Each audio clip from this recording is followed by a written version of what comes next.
দিন যায়, কর্তৃপক্ষ বদলায়, তবেই রাজধানীর জলাবদ্ধতার রূপ সেই একই। মঙ্গলবার ভোরে মাত্র ৮০ মিলিমিটার বৃষ্টি হয় রাজধানীতে, আর তাতেই সড়ক উপচে পানি চলে যায় ঘরের দরজায়। বেহাল অবস্থা মেগাসিটি ঢাকার। সকাল পেরিয়ে দুপুর, তবুও পানিতে থই থই রাজধানীর অধিকাংশ এলাকা। আর নিচু এলাকা তো বলাই বাহুল্য। প্রধান সড়কগুলোই ভাসল ময়লা পানিতে।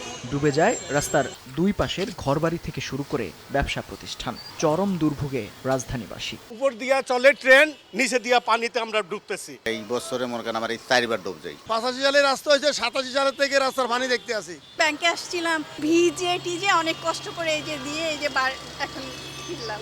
10 বছরের মধ্যে এই রাস্তাটা কোনো সংস্কার হয় নাই। বিএনপি, আওয়ামী লীগ, জাতীয় পার্টি তারা যখন দিয়েছিল তারা লুটি পুটি খাইছে, দেশের জন্য তারা কেউ কিছু করে নাই। মিরপুর, আগারগাঁও, নয়াপল্টন, বনানী, নিউ মার্কেট সহ অধিকাংশ এলাকায় ডুবে যায়। যাত্রীদের বিড়ম্বনার পাশাপাশি ছিল যানবাহনের ধীরগতি। যত্রতত্র পানি ঢুকে বন্ধ হয়ে যায় ছোট যানবাহন। আর তাই জনসাধারণের শেষ ভরসা রিকশা, ভ্যান গাড়ি। আবার সেখানেও ছিল অতিরিক্ত ভাড়া নেয়ার অভিযোগ।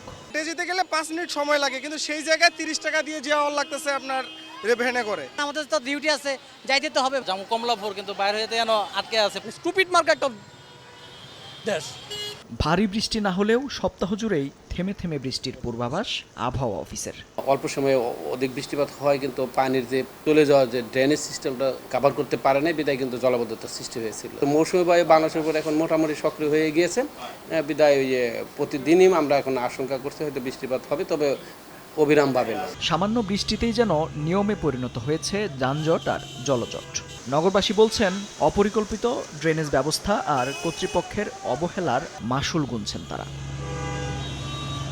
ঢাকায় জলাবদ্ধতা নিরসনে এরই মধ্যে বহু পদক্ষেপ হাতে নিয়েছে সরকারি বেসরকারি বিভিন্ন সংস্থা, তবে তার কার্যকারিতা নেই বললেই চলে। এমন পরিস্থিতিতে এই জলজটের ভোগান্তি এড়াতে শীঘ্রই নতুন সরকারকে পদক্ষেপ নেওয়ার দাবি রাজধানীবাসীর। মেহেদী হাসান, সময় সংবাদ, ঢাকা।